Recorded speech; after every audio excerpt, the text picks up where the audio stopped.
முதலமைச்சர் விஜய் அவர்கள் டெல்லி வந்த பொழுது தன்னுடைய உறவு கரங்களை நீட்டினார். சுகமாக போக வேண்டும், மோதல் போக்கை தவிர்க்க வேண்டும் மத்திய அரசாங்கத்துடன் என்ற பெரும் தன்மையுடன் டெல்லிக்கு வந்த நிதி ஆயோக் கூட்டத்தில் முதல் முறையாக பேசினார். ஃபர்ஸ்ட் அவர் வந்துட்டாரு, 9:45 வந்துட்டாரு, 10 மணி கூட்டத்துக்கு. இன் அட்டெண்டன்ஸ் கரெக்டா அது.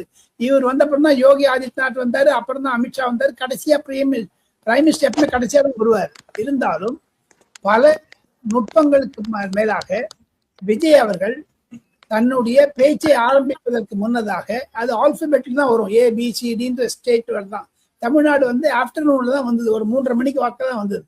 ஆனால் பிரதமர் அவர்கள் விஜய் பேச ஆரம்பித்தவுடன் ஆங்கிலத்தில் பேசினார். அந்த பேச ஆரம்பித்தவுடன் சில குறிப்புகளை பிரதமரே எடுத்துக்கொண்டார். தமிழ்நாட்டை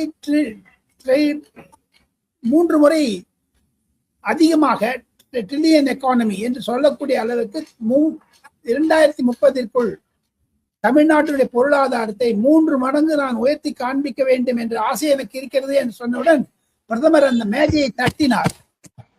அது என்ன தெரிகிறது என்று கேட்டால், பிரதமர் அடிக்கடி சொல்லுவார், மாநிலங்கள் வளர்ந்தால் இந்தியா வளரும், இந்தியா ஃபர்ஸ்ட் என்று. ஆனால் நரேந்திர மோடிக்கு ஏதுவாக தமிழகம் ஃபர்ஸ்ட் என்று அடிக்கடி பொதுக்கூட்டங்களிலும் சரி பல கூட்டங்களிலும் விஜய் அவர்கள் திருப்பி திருப்பி சொல்லுவது இருவருக்குமே ஒரு நல்ல ஒரு ஒப்பந்தம் மாதிரி ஆகிவிட்டது.